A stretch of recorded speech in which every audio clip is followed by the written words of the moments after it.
Bus station पर एक बस कई दिनों से खड़ी थी। उसी बस पर एक बड़ा तोता अपना घोंसला बनाता है।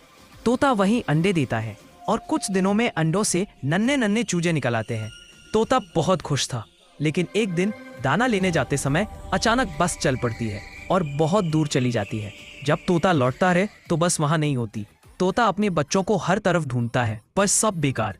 उदास तोता एक पेड़ पर बैठ जाता है और तभी वही बस फिर से उसी स्टेशन पर लौट आती है।